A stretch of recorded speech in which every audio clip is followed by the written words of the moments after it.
ರೇಣುಕಾಸ್ವಾಮಿ ಹತ್ಯೆ ಕೇಸ್ನ back to back exclusive ನಿಮ್ಮ ರಿಪಬ್ಲಿಕ್ ಕನ್ನಡದಲ್ಲಿ. ಚಿತ್ರದುರ್ಗದಿಂದ ಬೆಂಗಳೂರಿಗೆ ಕಿಡ್ನಾಪ್ ಮಾಡಿ ಕರ್ಕೊಂಡು ಬಂದಿದ್ದು ಈಗೆಲ್ಲರಿಗೂ ಗೊತ್ತಿರೋ ವಿಷಯವೇ. ನಿನ್ನೆ ಒಂದು ಎಕ್ಸ್ಕ್ಲೂಸಿವ್ ದೃಶ್ಯಗಳನ್ನ ತೋರಿಸ್ತಾ ಇದ್ದೀವಿ. ಜೂನ್ 8ನೇ ತಾರೀಕು 9:48 ಏನಾಗಿತ್ತು, ಆತ ಹೇಗೆ ಜಸ್ಟ್ ಪಾಸ್ ಆಗಿದ್ದ ಸ್ಕೂಟಿ ಮೇಲೆ ಅಂತ. ಈಗ ಮತ್ತೊಂದು ಎಕ್ಸ್ಕ್ಲೂಸಿವ್ ದೃಶ್ಯ. 8ನೇ ತಾರೀಕು ಗುಯಿಲಾಳ ಟೋಲ್ ಕ್ರಾಸ್ ಅನ್ನ ಮಾಡಿದ್ದಾರೆ 11:30. ಅಲ್ಲಿಗೆ ಬೆಳಿಗ್ಗೆ 11:30 ಈ ಡಿ ಗ್ಯಾಂಗ್ ಅವರನ್ನ ಅಪಹರಣ ಮಾಡಿದ್ದು ವಿಚಾರವೂ ಕೂಡ ಈಗ ಗೊತ್ತಾಗ್ತಾ ಇದೆ. ಟೋಲ್ CCTVಯಲ್ಲಿ ಕಾರಿನ ದೃಶ್ಯ ಲಭ್ಯ ಆಗಿರು ನೋಡಿ. ತಾವು ಎಕ್ಸ್ಕ್ಲೂಸಿವ್ ದೃಶ್ಯಗಳಲ್ಲಿ ಗಮನಿಸ್ತಾ ಇದ್ದೀರಿ. ಜೂನ್ 8ನೇ ತಾರೀಕು ಗುಯಿಲಾಳ ಟೋಲ್ ಕ್ರಾಸ್ ಮಾಡಿದ್ದಂತಹ ದೃಶ್ಯಗಳಿದು. ಬೆಳಿಗ್ಗೆ ಸರಿಯಾಗಿ 11:30 ರೇಣುಕಾಸ್ವಾಮಿಯನ್ನ ಅಪಹರಿಸಿದಂತಹ ಈ ಗ್ಯಾಂಗ್ ಅಲ್ಲಿಂದ ಯಾವ ರೀತಿ ಹೋಗ್ತಾ ಇದೆ, ಈಗ ತಾವು ಗಮನಿಸ್ತಾ ಇರುವಂತಹ ದೃಶ್ಯಗಳೇನಿದೆ, ಈ ಗುಯಿಲಾಳ ಟೋಲ್ ಕ್ರಾಸ್ ಮಾಡಿದಂತಹ ದೃಶ್ಯ ಇದು.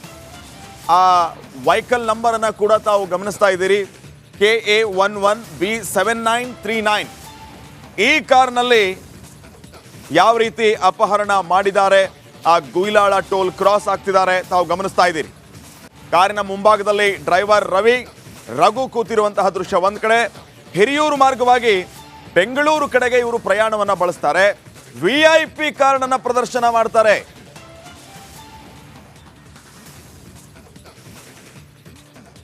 VIP ಕಾರ್ಡನ್ನ ಪ್ರದರ್ಶನ ಮಾಡಿ ಈ ಗ್ಯಾಂಗ್ ಅಲ್ಲಿಂದ ಪಾಸ್ ಆಗುತ್ತೆ. ದರ್ಶನ್ ಸಂಘದ ಅಧ್ಯಕ್ಷ ಅಂತ ಬಿಲ್ಡಪ್ ಬೇರೆ ಕೊಡುತ್ತೆ ಈ ಗ್ಯಾಂಗ್.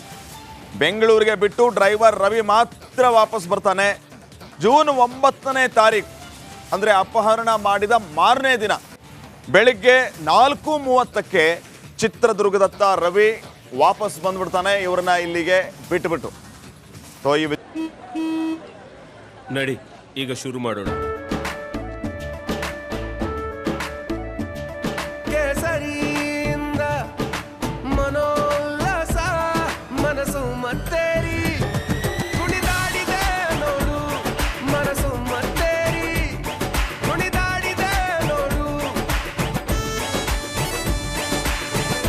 ಕ್ಷಣ ಕ್ಷಣವೂ ಆಚರಿಸಿ ಕೇಸರಿ ಹಬ್ಬ. ವಿಮಲ್ ಬಾಯಲ್ಲಿ ಹೇಳಿ ಕೇಸರಿ. ವಿಚಾರಕ್ಕೆ ಸಂಬಂಧಪಟ್ಟಂಗೆ ಮತ್ತಷ್ಟು ಮಾಹಿತಿ ಕಲೆ ಹಾಕುವಂತಹ ಕೆಲಸ ಈಗಾಗಲೇ ನಡೀತಾ ಇದೆ. ಒಂದೊಂದೇ ವಿಚಾರಗಳು, ಒಂದೊಂದೇ ಎಕ್ಸ್ಕ್ಲೂಸಿವ್ ದೃಶ್ಯಾವಳಿಗಳು ರಿಪಬ್ಲಿಕ್ ಕನ್ನಡಕ್ಕೆ ಲಭ್ಯವಾಗ್ತಾ ಇದೆ. ಗುಯಿಲಾಳ ಟೋಲ್ ಕ್ರಾಸ್ ಆಗ್ತಾ ಇರುವಂತಹ ದೃಶ್ಯಗಳು, ಈ ಕಾರ್ನಲ್ಲಿ ಮೃತ ರೇಣುಕಾಸ್ವಾಮಿ, ಇದರ ಜೊತೆಗೆ ಮುಂಭಾಗದಲ್ಲಿ ಡ್ರೈವರ್ ರವಿ ಮತ್ತು ರಘು ಕೂತಿರುವಂತಹ ದೃಶ್ಯ. Vehicle number KA11B7939. ಈ ಕಾರ್ನಲ್ಲಿ ರೇಣುಕಾಸ್ವಾಮಿಯನ್ನ ಕಿಡ್ನಾಪ್ ಮಾಡಿಕೊಂಡು ಹಿರಿಯೂರು ಮಾರ್ಗವಾಗಿ ಬೆಂಗಳೂರಿಗೆ ಬರ್ತಾರೆ. ಬೆಂಗಳೂರಿಗೆ ಬಿಟ್ಟು ಡ್ರೈವರ್ ರವಿ ಮಾತ್ರ ದುರ್ಗಕ್ಕೆ ವಾಪಸ್ ಹೋಗ್ತಾನೆ. ಇವರು ಬೆಂಗಳೂರು ರೀಚ್ ಆದಾಗ ಬೆಳಗಿನ ಜಾವ 4:30, ಅಂದರೆ 4:30 ಈತ ವಾಪಸ್ ಚಿತ್ರದುರ್ಗಕ್ಕೆ ಬರ್ತಾನೆ. ಸೊ ಈ ರೀತಿ ಟೈಮ್ ಲೈನ್ ಕೂಡ ಇದೆ. ಈಗ ತಾವು ಗಮನಿಸ್ತಾ ಇರೋಂಥ ದೃಶ್ಯ 11:00 ಗುಯಿಲಾಳ ಕ್ರಾಸ್ ಆಗಿದ್ದು. ನಿನ್ನೆ ಒಂದು ಎಕ್ಸ್ಕ್ಲೂಸಿವ್ ದೃಶ್ಯಗಳನ್ನು ಗಮನಿಸ್ತಾ ಇದ್ರಿ. ಸರಿಯಾಗಿ 9:48 ಆತ ಸ್ಕೂಟಿ ಮೇಲೆ ಜಸ್ಟ್ ಪಾಸ್ ಆಗ್ತಾ ಇದ್ದದ್ದು. ಹೈವೇ ಪಕ್ಕದಲ್ಲಿಯೇ ಸರ್ವಿಸ್ ರೋಡ್ ಏನಿತ್ತು ಅಲ್ಲಿ ಪಾಸ್ ಆಗ್ತಾ ಇದ್ದ ರೇಣುಕಾಸ್ವಾಮಿ. ಆ ಸ್ಪಾಟ್ ಸಿಕ್ಕಂತ, ಅಂದ್ರೆ ಆ ದೃಶ್ಯ ಸೆರೆಯಾದಂತಹ ಅಣತಿ ದೂರದಲ್ಲಿಯೇ ರೇಣುಕಾಸ್ವಾಮಿಯ ಸ್ಕೂಟಿ ಕೂಡ ಪತ್ತೆ ಆಗಿತ್ತು. ಸೊ ಈ ಎಲ್ಲ ದೃಶ್ಯಗಳು ಸಾರಿ ಸಾರಿ ಹೇಳ್ತಾ ಇವೆ. ಕೊಲೆ ಮಾಡೋದಕ್ಕಿಂತ ಪೂರ್ವದಲ್ಲಿ ಯಾವ ರೀತಿ ಹಂತಕರೆಲ್ಲ ಸೇರಿಕೊಂಡು ಆತನನ್ನ ಅಪಹರಣ ಮಾಡಿದ್ರು, ಚಿತ್ರದುರ್ಗದಿಂದ ನೇರವಾಗಿ ಬೆಂಗಳೂರಿಗೆ ಕರೆ ತಂದ್ರು, ಶೆಡ್ನಲ್ಲಿ ಆತನಿಗೆ ಚಿತ್ರಹಿಂಸೆ ಕೊಟ್ರು ಅಂತ. ಈ ಬಗ್ಗೆ ಇನ್ನಷ್ಟು ಮಾಹಿತಿಯನ್ನ ನೀಡ್ತಾರೆ ಪ್ರತಿನಿಧಿ ವೀರೇಶ್. ಈಗ ನೇರ ಸಂಪರ್ಕದಲ್ಲಿ ಜಾಯ್ನ್ ಆಗ್ತಾ ಇದ್ದಾರೆ. ವೀರೇಶ್, ಚಿತ್ರದುರ್ಗದಿಂದ ಈತನನ್ನ ಬೆಂಗಳೂರಿಗೆ ಹೇಗೆ ಕರೆತರಲಾಯಿತು, ಕಿಡ್ನಾಪ್ ಮಾಡಿದ ನಂತರ ಏನೇನಾಯ್ತು ಅನ್ನೋದಕ್ಕೆ ಪುಷ್ಟಿ ಕೊಡುವ ಒಂದೊಂದೇ ದೃಶ್ಯಗಳು ಲಭ್ಯ ಆಗ್ತಾ ಇದೆ. ಸದ್ಯಕ್ಕೆ ಈಗ ಸಿಕ್ಕಿರುವಂತಹ ಈ ಎಕ್ಸ್ಕ್ಲೂಸಿವ್ ದೃಶ್ಯದ ಬಗ್ಗೆ ಏನೆಲ್ಲ ಮಾಹಿತಿ ಲಭ್ಯ ಆಗ್ತಾ ಇದೆ, ಏನು ಅಪ್ಡೇಟ್ಸ್ ಕೊಡ್ತೀರಿ?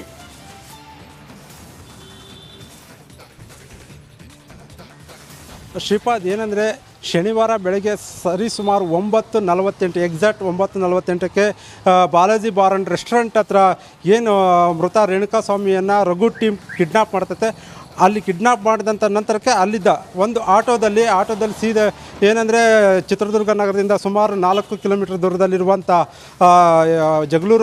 ಜಗಳೂರು ಮಹಾಲಿಂಗಪ್ಪ ಪೆಟ್ರೋಲ್ ಬಂಕ್ ಹತ್ರ ಕರೆದುಕೊಂಡು ಹೋಗ್ತಾರೆ. ಅಲ್ಲಿದ್ದ ಒಂದು ಕಾರು ಇ ಟಿ ಎಸ್ನ ಕಾರ್ ತರಿಸ್ಕೊಂಡು ಅಲ್ಲಿ ಕೂಡ ಪೆಟ್ರೋಲ್ ಬಂಕಲ್ಲಿ CC ಕ್ಯಾಮ್ರಾದಲ್ಲಿ ಅವರ ಚಲನವಲನಗಳನ್ನು ನಾವಾಗಲೇ ಈಗ ದೃಶ್ಯದಲ್ಲಿ ನಾವು ನೋಡ್ತಾ ಇದ್ವಿ. ಅದೇ ರೀತಿ ಅಲ್ಲಿಂದ ಅಂತಕರು ಏನಂದ್ರೆ ಕಿಡ್ನಾಪ್ ಮತ್ತು ಅಂತಕರು ಕರ್ಕೊಂಡು ಹೋದಂಥ ವಿಡಿಯೋಸ್ ಮತ್ತು ಟೋಲ್ ಅಂದರೆ ಏನು ಹಿರಿಯೂರು ಸಮೀಪ ಇರುವಂಥ ಗೊಯ್ಲಾಳ್ ಟೋಲಲ್ಲಿ ಅಲ್ಲಿ ಸುಮಾರು 11:15 ಇಲ್ಲಿಂದ ಪಾಸಾಗುವಂಥದ್ದು, ಅಂದರೆ ಚಿತ್ರದುರ್ಗದಿಂದ ಬೆಂಗಳೂರಿಗೆ ಪಾಸಾಗೋವಂಥದ್ದು ದೃಶ್ಯದಲ್ಲಿ ನೀಟಾಗಿ ಮುಂದೆ ರಘು ಕುಂತಿರ್ತಾನೆ, ಪಕ್ಕದಲ್ಲಿ ಈಗೇನು ನಿನ್ನೆ ಅಷ್ಟೇ ಸಂಜೆ ಸರೆಂಡರ್ ಆದಂಥ ರವಿ ಅಂದರೆ ಅವನು ಕ್ಯಾಬ್ ಡ್ರೈವರು ಮತ್ತು ಈ ಕಡೆ ಇರ್ತಾರೆ ರಘು ಕೂಡ ನೀಟಾಗಿ ಆ ವಿಡಿಯೋದಲ್ಲಿ ನಾವು ನೋಡ್ಬೋದು. ನಂಬರ್ ಪ್ಲೇಟ್ ಕೂಡ ಕಾಣಿಸುತ್ತೆ. ಹೋದಂಥ ಸಂದರ್ಭದಲ್ಲಿ ಕಾರ್ 11:15 ಹೋದಂಥ ಸಂದರ್ಭದಲ್ಲಿ ಕಾರಲ್ಲಿ ಸುಮಾರು 5-6 ಜನ ಇರ್ತಾರಂತ ಅವರೇ ಒಪ್ಕೊಂಡಿದ್ದಾರೆ. ಅದೇ ರೀತಿಯಾಗಿ ಅಲ್ಲಿದ್ದ ಬೆಂಗಳೂರಿನಿಂದ ಬಿಟ್ಟಂತಹ ಸಂದರ್ಭದಲ್ಲಿ 2:15 ಆಯಿತು. ಅಂದರೆ ನಿನ್ನೆ ಆತ ಏನು ರವಿ ಸರೆಂಡರ್ ಆಗಿದ್ದ ಮೋಹನ್, ಆತನ ಅಂದರೆ ಟ್ಯಾಕ್ಸಿ ಚಾಲಕ ಗೌರವಾಧ್ಯಕ್ಷ ಮೋಹನ್ ಹೇಳುವ ಪ್ರಕಾರ 4:15 ಬಂದ ಚಿತ್ರದುರ್ಗಿ ಅಂತ. ಅಲ್ಲೇ ಕರೆಕ್ಟಾಗಿ ಗೊಯ್ಲಾಳ್ ಟೋಲಲ್ಲಿ 4:30 ಅಲ್ಲಿದ್ದ ಬರಬೇಕಾದಾಗ ಅದು ಕೂಡ CCTVಯಲ್ಲಿ ದೃಶ್ಯಾವಳಿ ನೀಟಾಗಿ ಕಾಣಿಸುತ್ತೆ, ಡ್ರೈವರ್ ಮಾತ್ರ ಇರ್ತಾರೆ. ಆಗ ಗೊತ್ತಾಗುತ್ತೆ ಇಲ್ಲಿದ್ದ ದುರ್ಗದಿಂದ ಹೋದಂಥವ್ರು 4-5 ಜನ, ಆದರೆ ಬಂದಂತಿದ್ದು ಮಾತ್ರ ಡ್ರೈವರ್ ಮಾತ್ರ ಅಂತ ಆ ದೃಶ್ಯದಲ್ಲಿ ಸಂಪೂರ್ಣವಾಗಿ ಗೊತ್ತಾಗ್ತಿದೆ.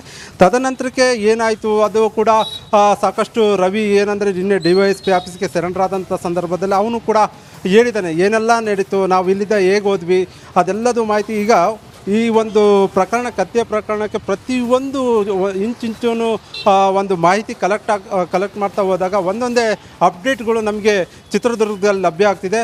ಆದರೆ ಸಂಪೂರ್ಣವಾಗಿ ಏನಂದರೆ ನಟ ದರ್ಶನ್ ಇನ್ವಾಲ್ವ್ ಆಗಿದ್ದರಿಂದ ಈ ಎಲ್ಲ ಕೇಸ್ಗೆ ಸಾಕಷ್ಟು ಪುಷ್ಟಿ ಸಿಕ್ಕಿದೆ ಅಂತಲೇ ಹೇಳ್ಬೋದು Shripad. Okay, thank you Veeresh ಮಾಹಿತಿಗಾಗಿ.